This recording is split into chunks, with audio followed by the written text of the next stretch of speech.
What's going on, everybody? Welcome to Sector for Nerds, and welcome back to another episode of Star Wars The Clone Wars Retro Discussions. Today we're here to talk about Season 5, Episode 9, A Necessary Bond. This episode was directed by Danny Keller and written by Christian Taylor. The cookie for this episode: choose your enemies wisely, as they may be your last hope.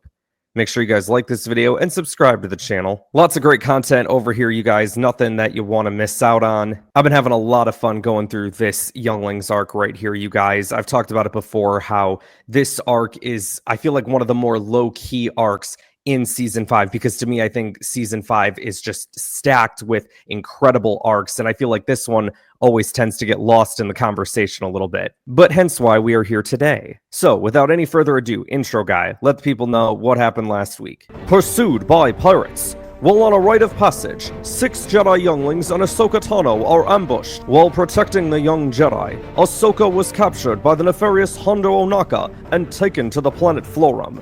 Marshalling their courage and training, the Younglings infiltrated the pirate stronghold and rescued Ahsoka.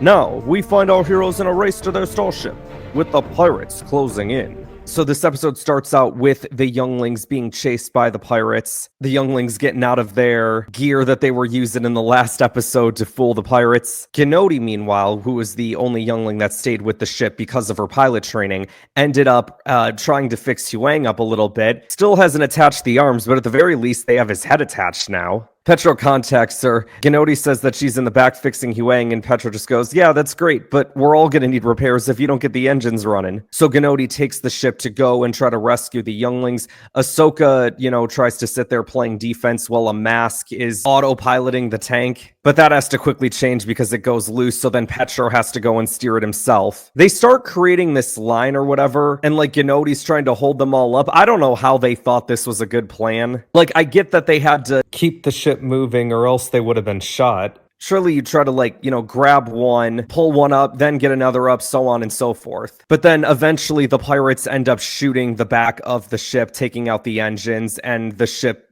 begins to explode. So then everyone has to let go, there's a big crash, and the Jedi end up getting captured. But as they're getting back to the pirate base, you hear clanking on the ground, and it's like, wait a second, what? And the pirate looks over, and there's a droid invasion of the planet Florum. Hondo was having too much fun with all his pirate gang or whatever. They didn't know what was going on until it was too late. And then we get a nice interaction for the first time ever between Hondo and Grievous.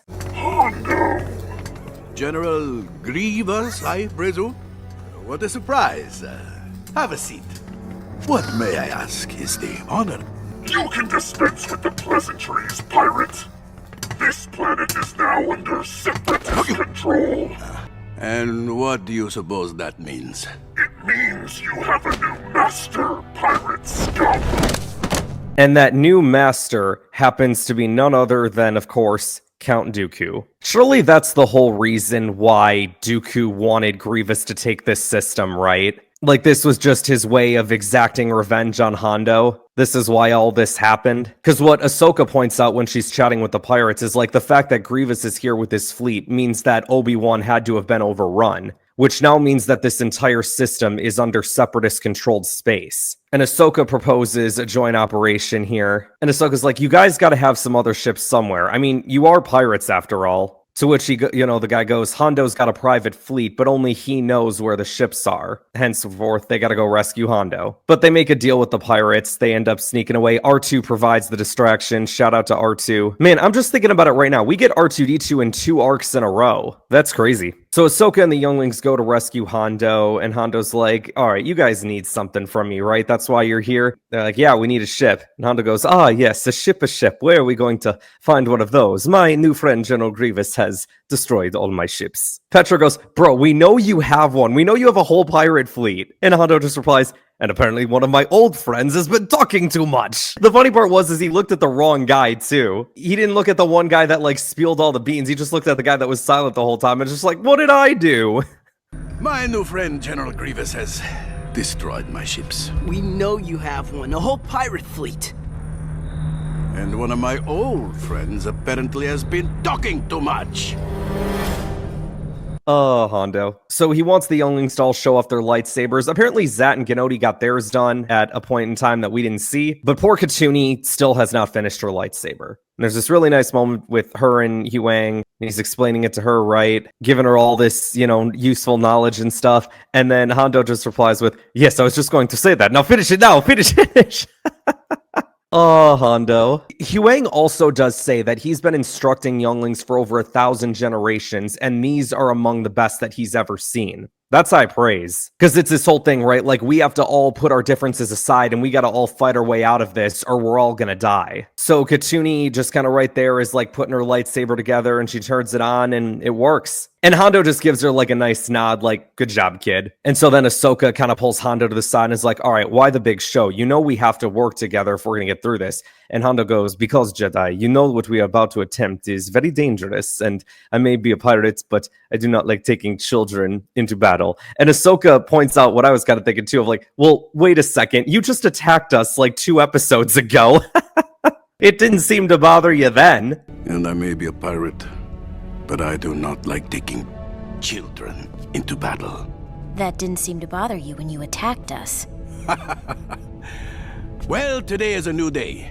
And lucky for you, today, I like children. Dude, how did we not get more Hondo throughout the Clone Wars? Like, come on. So, we see all the droids, like, they're incinerating all the pirate ships and stuff, right? Grievous comes by with this really cool speeder. I'm like, whoa, where'd you get that? He gets contact from a droid. It's like, well, there are several miniature Jedi here. And Grievous is like, wait, you're not making any sense. What Jedi? Little ones, half the size of normal Jedi. They're freeing the prison. My knee. Ah! And Grievous is like, all right, I've had enough of this day, man. Just open fire. We're going to bring this building down. Let's get this over with. And then we get the intense action scene where like Ahsoka, the younglings, the pirates, they all walk out and they got to start taking on this droid army that's sitting out there waiting for them. We get Hondo with his freaking sword. I talked about it last week, but like Hondo, the action figure, the Clone Wars action figure with the sword and everything. I remember having that, but it was like, wait, but we never see him use this thing. And here we finally see him using it. There's a cute moment where Petro and Katuni have like a little bit of tag team action together. It was adorable. But then as the Jedi are getting onto a tank to make their escape, and then we see the pirates getting on their speeders, we see Katuni just, riding with Hondo. Like, she just all of a sudden goes behind him, and she's like, I got your back. And Hondo's like, great, I feel so safe. I got your back. Great. I feel so safe. So then they all end up riding out of there. Grievous chases him on his speeder. Dude, again, Grievous. What is it with Grievous and these really cool... Like, he had the wheel bike in episode 3, right? Like, that was really cool. And now he's got this really fancy speeder here. He gets everything, man. I guess the perks of being, like, the top general of the Separatist army. The Jedi end up getting separated from the pirates during the attack. But Hondo's like, don't worry. And they go into, like, this hangar. And I'm like, oh, there's a bunch of fancy ships in here. Or they could take any of these. And I'm like, wait... That's Slave 1. Oh my gosh, that's right. Slave 1 crashed in the earlier parts of the show, and freaking Hondo rebuilt it. I love that they did this. Because that right there, like, I remember seeing that, and I'm like, oh, there's some interesting stories that we can take with this later. Because, like, obviously we see Boba Fett with Slave 1 in the original trilogy. And I was like, well, wait, but it crashed. Maybe he gets a new one. But no, Hondo just, to his credit, he and his boys rebuilt it. And I remember hearing, obviously this is after the Clone Wars had ended, I think, that they were going to do an arc where Cad Bane teaches Boba Fett how to be a bounty hunter. And I think somewhere in there as well, Hondo was going to give Slave 1 to Boba because Hondo knew Jango and had a friendship with him, right? They talk about that in season 2. Sorry about your father. He was a friend and an honorable man. And I think it was going to be one of those like, well, I can't do my pal any favors anymore because he's gone, but I can do one for his son. Honestly, I would have loved to have seen that. Like maybe Hondo training Boba on how to fly the ship and all the benefits and negatives that come with that. I don't know. I think that would have been really cool. But again, I love that they had Slave 1 here. And Katuni, as they're all, getting onto the ship, she's like, well, wait, what about the others? We can't just leave them. And, to Hondo's credit, he was like, I guess, you are welcome to come, small one. Like, you may join our merry band of pirates. Which I think sets up an interesting dynamic, right? I think the easiest way that I could probably compare that is to like the way that Yondu was to Peter Quill in the Guardians of the Galaxy movies, like that could have been the dynamic between Hondo and Katuni. But Katuni, to her credit, is like, no, I'm not just gonna run away. Ahsoka trusted you. We all trusted you. And Hondo just kind of sighs like he knows what he's gonna have to do. Meanwhile, Grievous ends up boarding the tank that the Jedi are on, and Ahsoka starts fighting him. Very curious, I'm like, wait, is he using 2 blue lightsabers? R2 ends up shaking the tank, so then everybody falls off, because, you know, Huyang tells him to get aggressive. Huyang taking the role of 3PO in this episode. But then, as they all crash or whatever, right, and the Jedi are getting their wits about themselves, Grievous comes crawling in. Once again, bringing out 2 blue sabers. I'm like, oh, okay, this is interesting. Maybe he's just trying to switch it up today. So many lightsabers to add to my collection.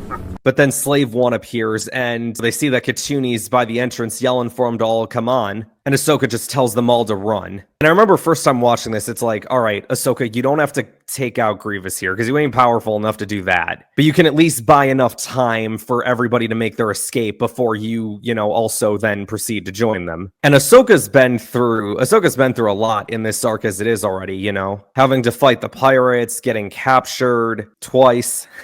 So who knows how many fumes she's running on right now, but it's like she's got to just sit there and hold off Grievous, but Grievous ends up bringing out 2 more lightsabers. But very curiously, only one of them was green, and he brings out another blue. So he's got 3 blue and 1 green in this fight. And part of me was disappointed because I'm like, oh, I like the green sabers. Like, green's my favorite saber color. But then I thought about it later on, and I'm like, you know what? It actually does make sense, because I feel like we always hear these stories, right, about how Grievous is killing all these Jedi, right? Really, the only time we actually see it on screen is in the Micro series, right, where he takes on 5 Jedi. Several of them are masters, but we don't actually really see that in this show. But I think that this is what this was meant to imply, right, is like, hey, I have killed other Jedi. I do have more than just 2 blue and 2 green. So yeah, anyway, Grievous starts fighting Ahsoka. This is actually a really good saber battle here. There's a moment where Ahsoka gets taken out by Grievous, and then he starts rolling his lightsabers on the ground, and Ahsoka just starts rolling the other way and then has to like jump up back to her feet to defend herself. And then there's this moment where she kind of like leaps over him,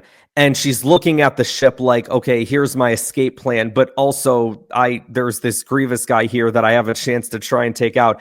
And I'm like, Ahsoka, don't be stupid. Don't be stupid. Don't do that. Just run. Get on the ship. And then as she does get on the ship, I was sitting there like, wait, Slave One does have weaponry on it. You will never defeat Grievous. Never! I wouldn't be so sure. Get him, boys! Grievous just like curls up into a ball on the ground. I'm like, you little coward. Because then like what ends up happening is droid tanks arrive, so then Slave One ends up leaving. And then Grievous stands up and like flexes his muscles or whatever, I guess what would be his muscles if he had any, and then just starts laughing. I'm like, Grievous, you have no right to be doing that after you were just curled up into a ball like a little. So then we see a shot of like a Republic fleet. Hondo's talking with Obi-Wan and Cody, going over all of his expenses. The cost of the fuel, I had to use a lot of fuel. The general wear and tear on my men and equipment. A couple of them died, I think.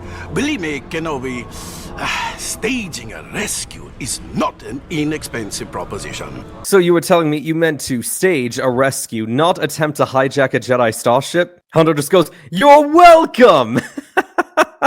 I will send you my bill." Oh, Hondo. We needed more of you in this show, dude. Season 5 is one of the best seasons of this show, and one of the contributing factors to that is Hondo Ohnaka. And then I remember, like, as Hondo's walking on the ship, I'm like, oh, wait, you don't say goodbye to Katuni after, like, her helping you out. But then he does kind of, like, look back and nod at her, and it's like, okay, all right, we cool. And then Huyang's about to tell them the story about the time that Master Yoda went to go get his lightsaber crystal, and Obi-Wan goes, we only got 30 seconds left in this episode, we all gotta pose with our lightsabers, so let's all do this. Thanks, Obi-Wan. Appreciate it. What a really good episode. Like I said, this Younglings arc is so underrated in my opinion, from start to finish. I would say that of, like, the Younglings, like, probably the one that stood out the most this week was Katuni, and then probably Petro's a close second, which I feel like I've always kind of said with these episodes, right? Like, Petro and Katuni, I felt like were the 2 Younglings that got the most spotlight. That's why I think it would be nice if we actually got, like, a little mini-series or something about these Younglings, and get to see all of them, shine a little bit more, or maybe we introduce some new characters in there as well. No, yeah, just a thought. But yeah, between all the action we get in this episode, right, with the battle versus all the droids, Ahsoka versus Grievous, lots of fun this week. And of course, Hondo never ceases to amaze me. But oh my gosh, you guys, now that I'm thinking about it, I believe this is the last episode of the Clone Wars that we get Hondo Ohnaka. Goodbye, Hondo. I'll see you when we get to Rebels. Oh, the stories I could tell you. So many of them true. When you talk about, like, characters that were introduced in the Clone Wars, like, obviously everyone thinks of, like, Ahsoka, Captain Rex, Savage Opress, Pre Vizsla. We can't not put Hondo up there as, like, one of the best things to ever happen to this show. And I wish we would have gotten more of them. Next week, we are going to be talking about Season 5, Episode 10, Secret Weapons, the start of the droid arc in Season 5. Thanks so much. Like and subscribe. Share this video with others to help support the channel. And I will see you guys next time. We bypass security here and here, divert the super battle droids here, then we break the vault code, beat the swarm mine, steal the encryption module, and return home in time for my promotion ceremony to Brigadier General. Are we clear? Good. That's what I like. No questions.